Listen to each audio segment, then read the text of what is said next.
TST Gaming. What's up, guys? Michael here, and today I'm excited because I'm able to start Season 2 thanks to the encouragement of all of you guys and the support that we've received, so thank you for that. Today, continuing the story of Baranor, the Ranger of the North, and we will be playing it in Strider mode, which is the solo mode for the One Ring 2nd edition by Free League Publishing. This is something I didn't think would happen, but we just got so many views and comments on this particular series of videos. Now, if you have not watched it, I suggest you go back. There should be a pop-up in one of the corners. I'm not sure which side it works with on this. I'm assuming this side. We're going to go with that side, I'm guessing. If I'm wrong, sorry. 50-50 chance.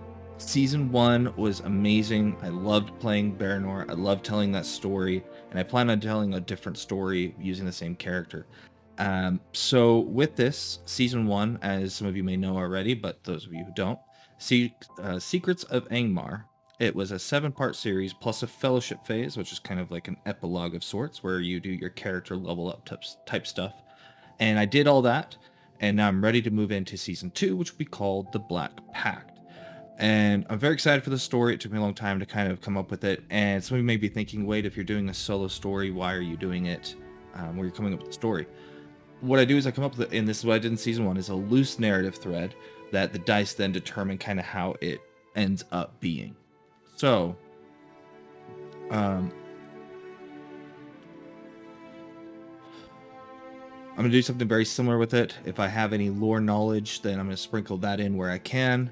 But I'm just really excited. So, one point I do want to mention is that when I was setting up to make sure that all my stuff was accurate after I had started editing the session or the fellowship phase that I did, I realized I didn't add a 1 point of endurance. So I did end up doing that. In case you were wondering, you're like, oh wait, he missed this. So I'm now at 27 endurance points total, 5 hope, 0 fatigue, and 1 permanent shadow point with a permanent or a shadow scar, however.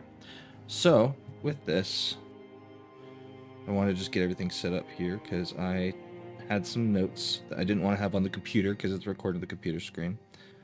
So I had said it was going to be a few weeks. So it's going to be, I had decided, let me close that.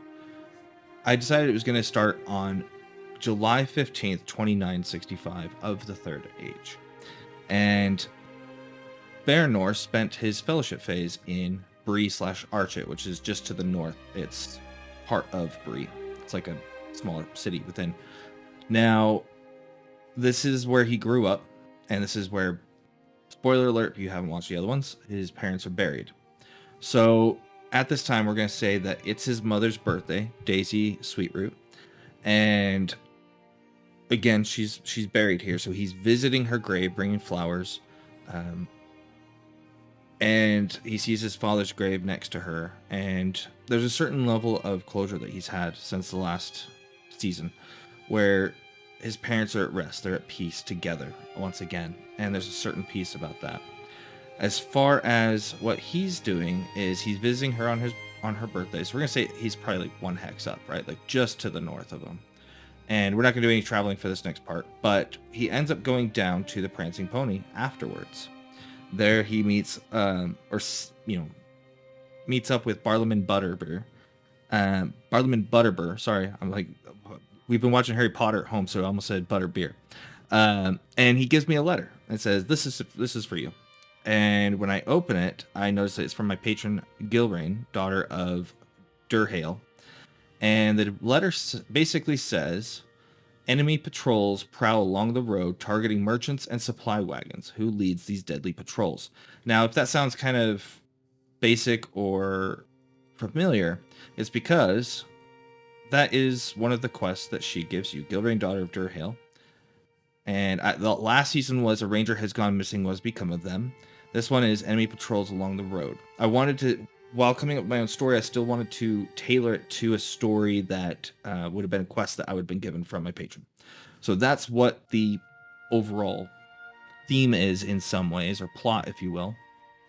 So he gets the letter, and basically in the letter, she's talking about the Great East Road, which is this road that you see that comes, I mean, it's a really long road. I mean, it even goes into the Shire, but a lot of folks, big folk such as him, would not go into the Shire.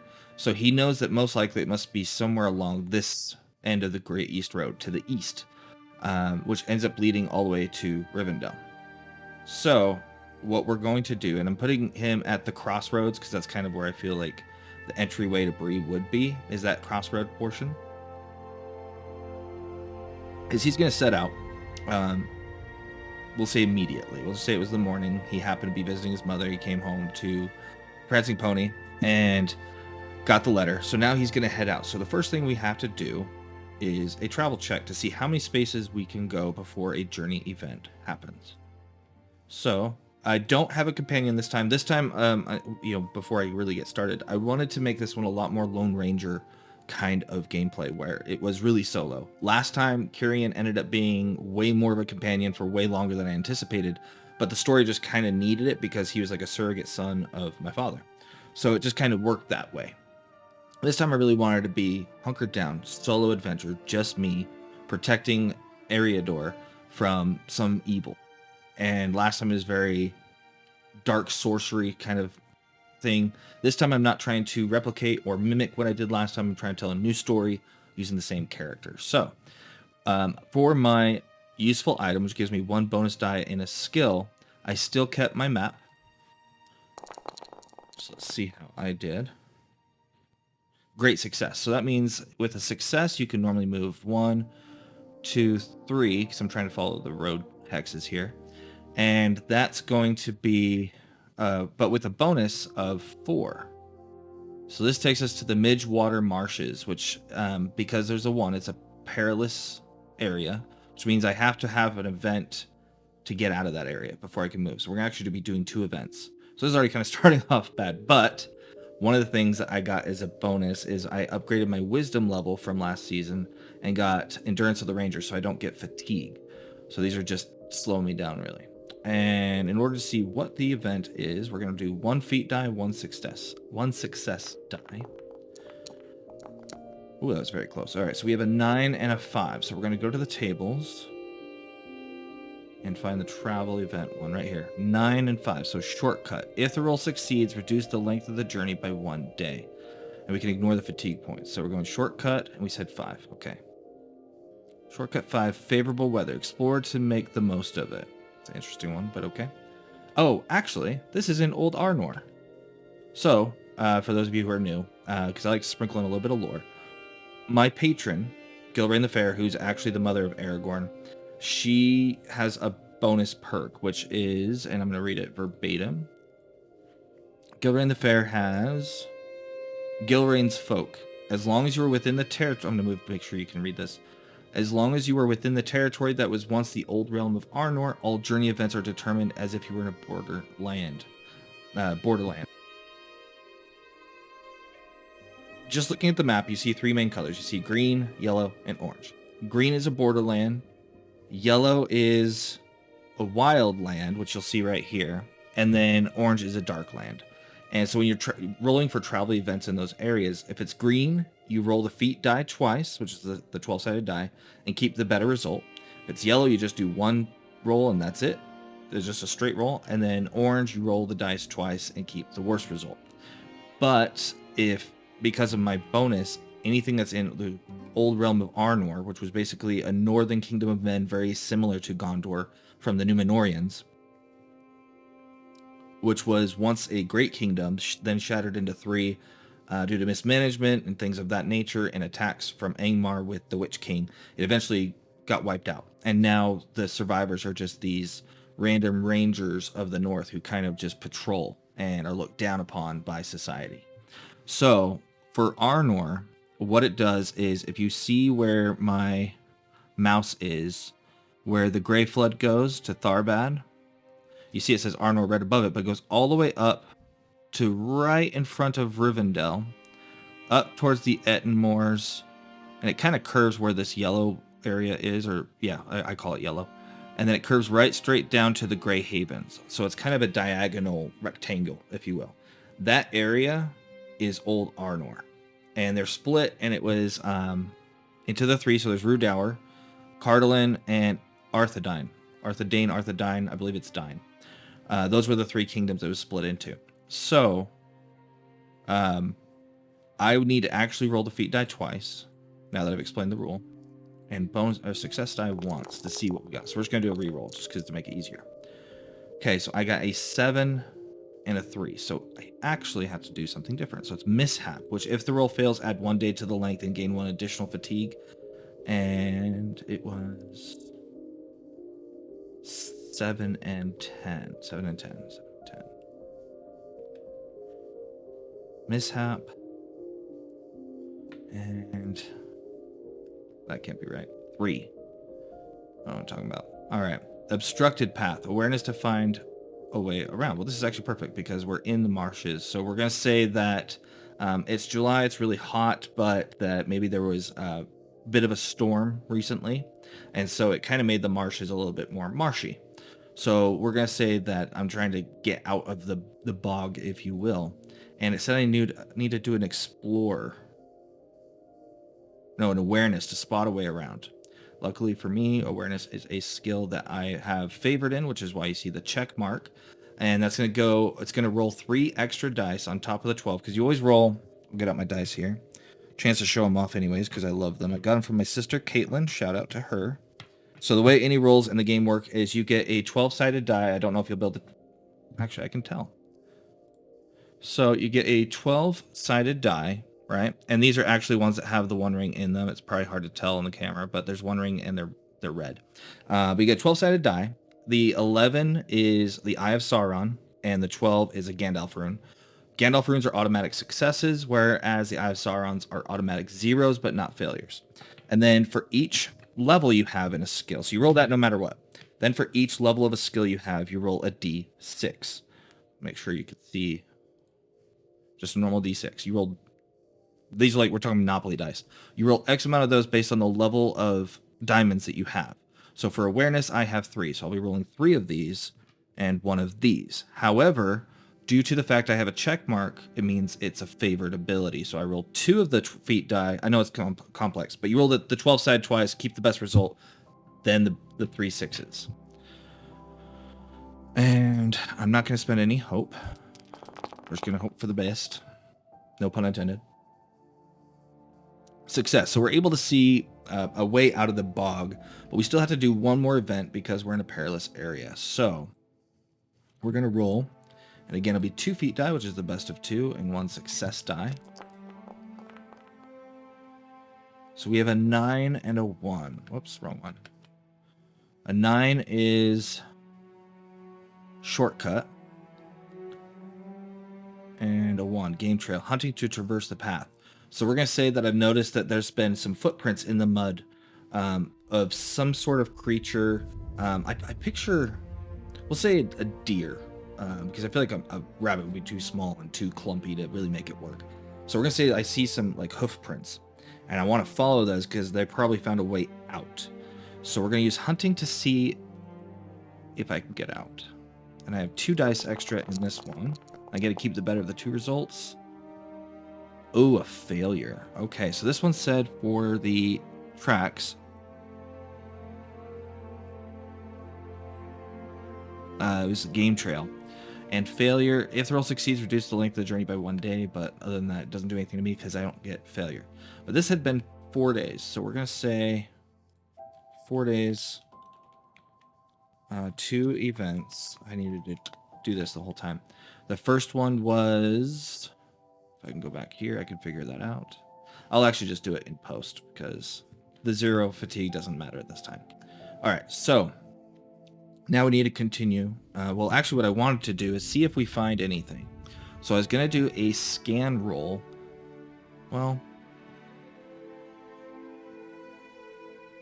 yeah, well, no, we'll wait. What I'm going to do instead is I'm going to do feat die. And there's telling tables on the Strider mode. This tells you yes or no based off of your roll. So you ask a question, and depending on how likely, it's yes or no. So in this case, telling table, it's right here. So you roll a dice and you say, like, for example, we're going to go use the Prancing Pony example. I'm going to the Prancing Pony. Would I recognize anybody there? Considering that I live in Bree and I'm there all the time, that's my home base, it's likely that I would see someone there. So I'd have to roll a 4 or greater. But let's say I'd never been to Bree, and I'm like, do I recognize anybody? It's really doubtful, potentially even unthinkable. And so you'd have to roll that number to be that. And if you roll a Gandalf rune, it's always yes with an extreme result or twist. So Eye of Sauron is always a no with an extreme result or twist. So, and then you can roll off of these lore tables to figure out what that twist is. So we're going to go ahead and ask if we have found any, if there's any sightings of what my mission is, which again, enemy patrols prowl along the road, targeting merchants and supply wagons. Who leads these deadly patrols? So we're seeing any targeted merchants or supply wagons. And for right now, I'm going to say, because it's so close to Bree, that it's doubtful. So it has to be 8 or greater to be that we found something. So we found something, and let me take a look at time real fast. 15 minutes. Okay. So it seems like we've already found something. So the question is, what have we found? Is it a wagon? And we're going to say that's likely, so 4 or greater. Okay, it's definitely a wagon. Okay, so here's what we're going to do is that, so I'm going to set the scene. So I see a wagon that looks to be abandoned, and we'll say it's gray skies, it's a very cloudy July, but like I said, we just had storms recently. And so I see a wagon that's actually empty, deserted. There's maybe a few scraps of hay, some bundles of leather, but everything looks to have been ransacked, like gone through really quickly. Whatever horses were carrying this or ponies are long gone. I don't see anything of value inside there. But on the side of it, I do notice 3 arrows with black feathers that I know to be orcs of the area. So it looks like orcs are attacking this area. And you may ask why I didn't roll to see if it's orcs or not. It's because it's tying into that bigger story thread that I'm weaving.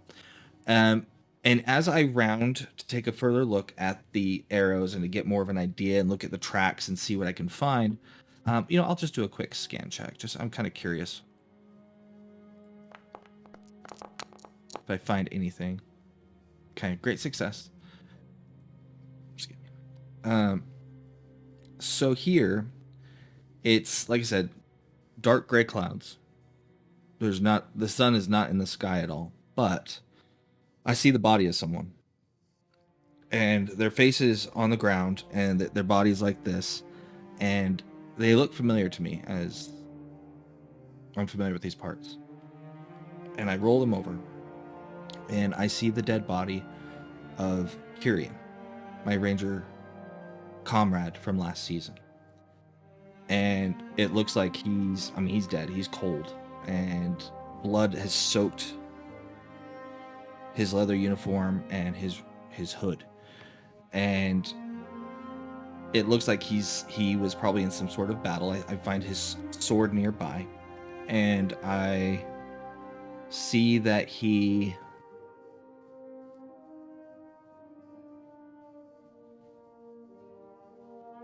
was fallen in battle. And this is something that rocks Baranor, because this is the last tie that he really has to his father, of anything positive, really, because they had grown to become friends. And this creates an anger in him, a swelling in him. And so he takes, we'll say, the better part of a day, and we'll say he crosses the road a little bit, outside of the Midgewater marshes. The first chance he gets, buries his friend. We'll say that he found a shovel inside the wagon and was able to, and he spends most of the day, and while it's not necessarily a hot day because of the clouds, he does build up a sweat from this. Actually, you know what? Let's go ahead and make an athletics check just to see how well he does this. Success. Okay, so no problems with it. And he buries him. He places his sword alongside him in his hand, across like this. So the sword is going to be downwards. The hilt will be in his hand. It's going to be like this. Kind of similar to how they did Boromir. However, I picture it's just like one hand. So one hand's next to his waist and the other one is like this at an angle. And he buries him. He wraps him as best he can. And as he stands over the makeshift grave, he makes a vow that he'll find out who did this and make them pay. And so this kind of kicks off what will be part of the story, and it's going to be a bit of a revenge tale alongside it. We're going to see who killed Cirion and why, who's attacking these wagons. And I'm not done. This is just kind of giving you a glimpse into what to expect. We still have a little while longer, so we're going to continue on to see if, well, from here we need to figure out where to go. So I'm going to move the map. I actually had expected to get a lot further. I was hoping to actually have it closer to the last bridge over here before I found him. But having the Midgewater marshes and me rolling, that I found something that close, the dice tell the story sometimes, So I know that his patron, more or less, is the same as mine. And I know that there is a small settlement of rangers in the angle over here.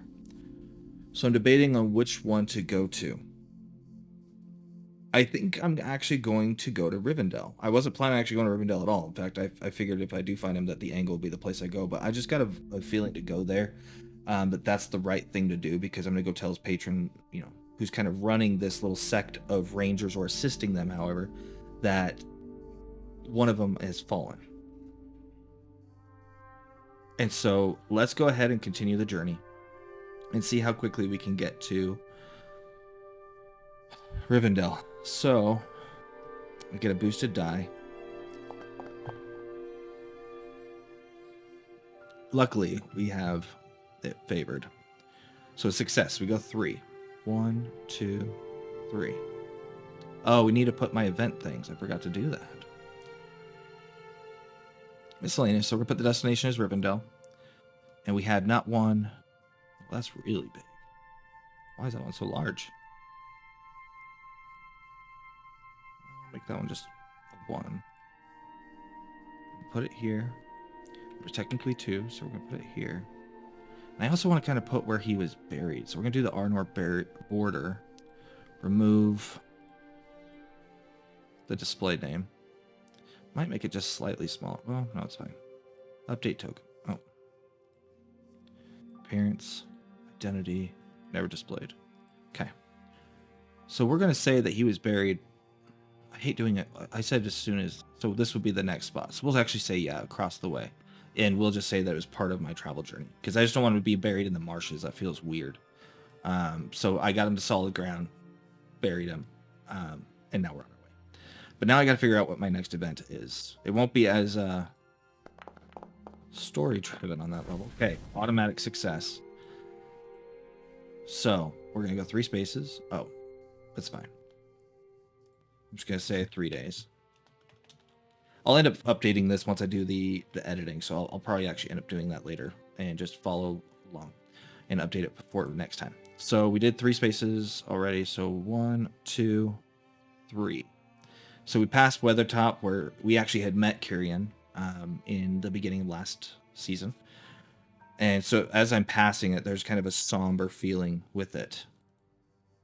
Let's go ahead and make our next travel check. Oh, wait, I didn't even pick the event. I just said, oh, where are we going? Okay, well, we'll keep that as an automatic success for the other one. But I'm supposed to do another event.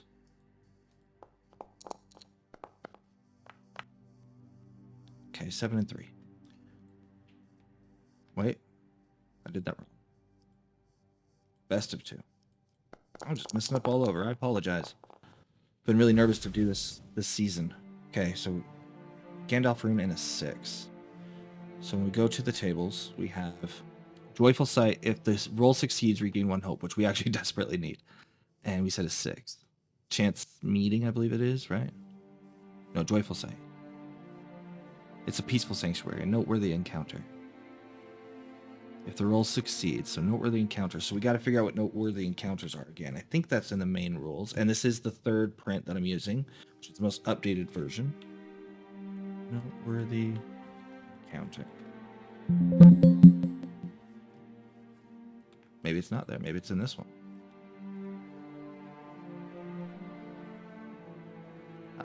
It must be.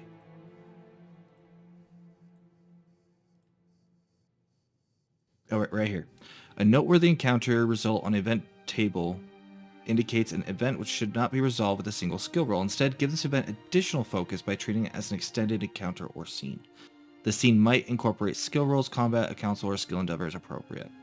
This would have been perfect for a burial, but it's okay. You can choose to translate any of the detailed event results into a noteworthy encounter instead of using a single skill test. In this way, you give specific challenge or opportunity more focus if it is interesting to you or especially relevant. I was like, that's not right. To your player hero or their quest. Overcoming a significant challenge part of a noteworthy event can then provide experience as a player hero milestone. So, for a noteworthy encounter which is not decided using a single skill roll, you still need to determine the overall outcome when applying the consequences. To do so what I'm going to do, and this is what I believe I did last time when I had noteworthy encounter, is I rolled the feat die. I'm going to do it 3 times. Roll the feat die and success die first to get a keyword. 9 and 1. So we're going to go down to the telling tables, which is at the bottom. Close to it. I said 9 and 1. Right. No, that's not the table we're talking about. The lore table. 9 and 1. Slay. Okay. This kind of actually fits in with the theme of what we were doing. So, slay. And I do 1 for each column. You can technically just do 1 or 2 or 3, but I like to do all. Because it gives me more of something to pull from as inspiration.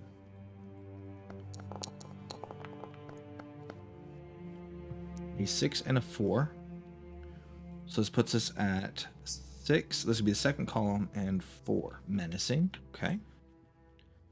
Menacing.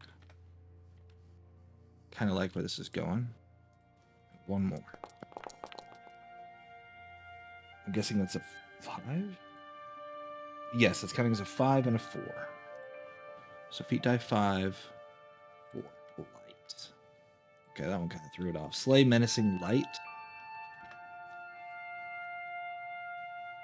Slay, menacing, light. Okay. What I'm picturing when it says slay, menacing, at first I pictured that, so it had said specifically on the tables that it was going to be a peaceful sanctuary, right? So I was picturing that this was going to be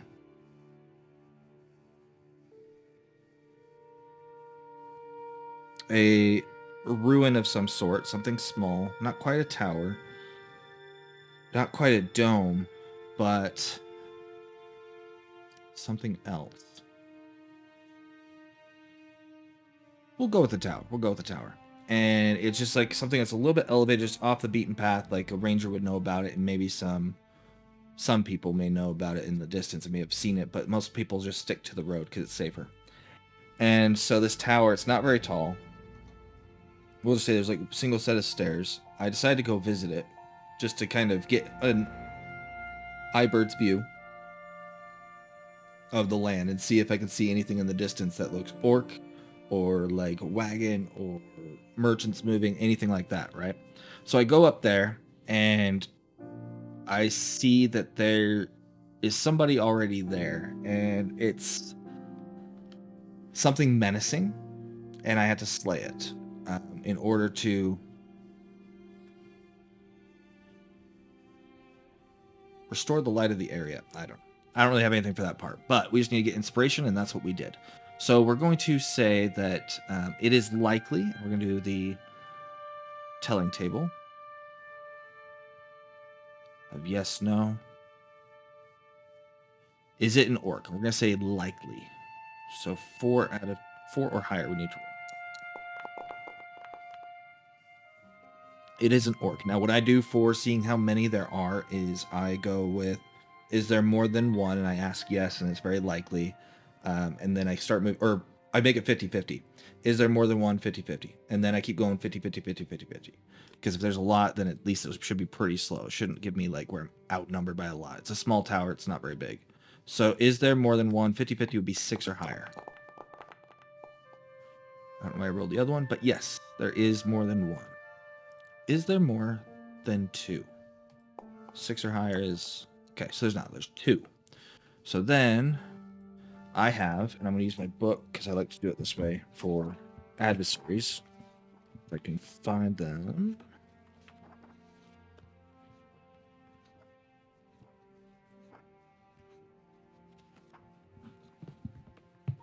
Give me a second here. So what I'm trying to do, just so you can understand, is I'm going to go down the list and be like, okay, so here's the adversaries, here's the orcs. Which of the orcs is it? So I go to the page, which in my first edition book is 148. And there's 1, 2, 3, 4, 5, 6 different types of orcs. So I'm just going to roll a d6 for the first one and see what it is, and I'll roll for the other one as well. Actually, I'm going to roll 2 d6s because it's going to be the same. So we have a 5 and a 6. So 5 and a 6, if we're going in this order, is an orc chieftain and an orc soldier. So let's go ahead and put on an orc soldier and an orc chieftain that I have to fight. Well, we're starting this off with combat, so that's nice. Let's see where we're at on time. 31. Okay, we got a little bit of time for combat. Cool. Last season, there was not much combat, and I'm putting this side as a lot of combat. So we're going to go into over my combat scene here. I'm going to end combat for that. Yes. We're going to put me in combat, the chieftain in combat, and him in combat. So, well, I'm going to keep myself there. We'll just move them around as necessary. We'll zoom in. All right. So it says I'm first. It's going to be opening volley. Now, actually... I'm debating on if they should pass. Well, I'm the one approaching them, so I'm going to do a stealth check and see if they see me, because maybe I saw that that it looked like fresh tracks. So let's do that just for narrative purposes and see where we land. Great success. So they don't see me, so they're not going to be able to do an opening volley. Now, I have a feeling to kill the little guy first and then attack the big guy, or I can get quick damage on the big guy. I'm going to do the little guy strat. It's usually what I do in video games anyways. I always kill the little guys first and then kill the big guy, or depending on the situation, yeah. All right, so I'm going to attack him. So he's going to be my target. I'm going to attack him with my bow. Oops. And... I'm not going to spend any hope or anything. Sweet. Okay, so it's an extraordinary success. So this allows me to do 2 special successes. I'll put them over here. I can gain ground firing at foes to gain ground. This is part of the skirmish stance with it's exclusive to Strider mode. Pierce, add 2 to the feat die, which would make it potentially... Oh, my feat die was that, so it's already going to pierce. So I'm going to do 2 heavy blows, and we're going to hit submit. And it's going to say that I attack the orc soldier using my bow and does 17 damage. I don't know how much damage it can take, first off. I don't think it's that much. 12. Now, technically, it has to do a protection test. We'll allow it to do the protection test first because it was a piercing blow. If it fails, which my weapon's injury rating is 14, so that's what it has to roll. So it's protected, so it didn't take piercing damage. However, it still has to take the 17 damage. So I'm going to go ahead and basically say, with my bow, I kind of aim it. And it just gets him right in the side of the temple. And he falls to the ground dead. Now, we're going to go ahead and move on to begin combat.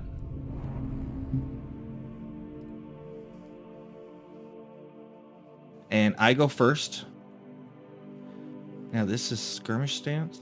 I don't know if I have to stay in skirmish stance or not. Let's see. You know, I'm going to stay in the skirmish stance. It's fine. I'm going to attack him with my sword. I'm going to do it two-handed because it does more damage. I did get rid of my shield. If you didn't watch my fellowship phase, it's so I can have no fatigue during journey events. And it is Keen. I have to select him. I'm rolling good. What does Keen do again? Just to be sure, it's been a minute. Oh, when I roll a 9, it's a piercing blow as well. So he has to make a protection test first. I don't know why I didn't say it for that one. Okay, so it's Orc Chieftain. That's a piercing blow. He has to make a armor test or protection test with 3 dice. He has to roll against my sword, which is an injury rating of 18. He does have high armor though.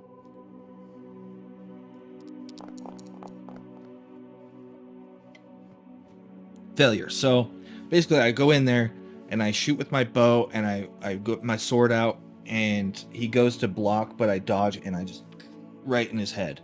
And it kills him immediately. Let's go ahead and it would have been 12 damage, which would not have killed him, but because he failed his protection test, he died because he has a might of 1 or less. If he had a might of 2, basically would have been wounded, and his might from 2 would have gone down to 1, and then if he got wounded again, he would have died. And also, might is how many targets it can attack in one round. So we survived the combat, and while we're here, I'm going to do I'll call it a scan check, just to see if I notice anything.